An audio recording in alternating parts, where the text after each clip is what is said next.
prenez avec moi le premier document et nous allons commencer sur les transferts macroscopiques d'énergie. Face à la mer, chez elle, cette élève studieuse de Terminal S continue de travailler, un peu bouleversée. Pour cause de crise du Covid-19, elle ne passera pas l'examen du bac.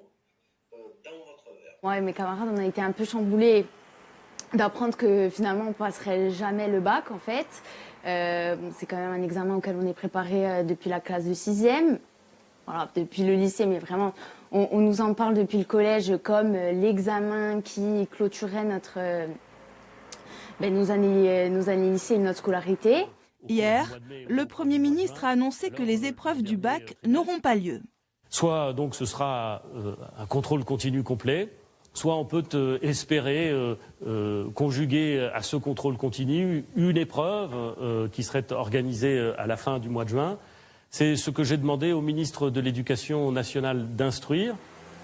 Pas d'examen, mais avec une moyenne générale de 15, Barbara est sûre d'obtenir son bac. Elle travaille aujourd'hui pour finir le programme.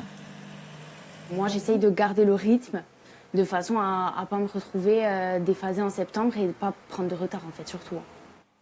En visioconférence dans tous les rectorats de France, le ministre de l'Éducation nationale a précisé les modalités de ce bac 2020.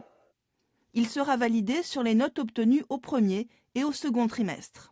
Le ministre a été très sensible à la prise en compte de deux enjeux. Tout d'abord, un enjeu d'égalité et d'équité entre les candidats. C'est la raison pour laquelle il est prévu à la tenue d'un jury d'harmonisation. Et puis par ailleurs, il y a également un enjeu de persévérance et d'assiduité. C'est la raison pour laquelle l'assiduité des élèves au retour de la période de confinement sera une condition d'obtention du diplôme.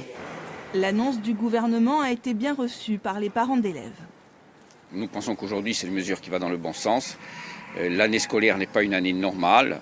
Depuis la période de confinement dont on ne sait pas quand est-ce qu'elle prendra fin et comment on en sortira, on ne voyait pas comment on pouvait tenir des examens, sachant que la situation sanitaire était hypothétique, y compris au mois de juin. Ces images d'examen, les élèves de terminale ne les verront donc pas cette année.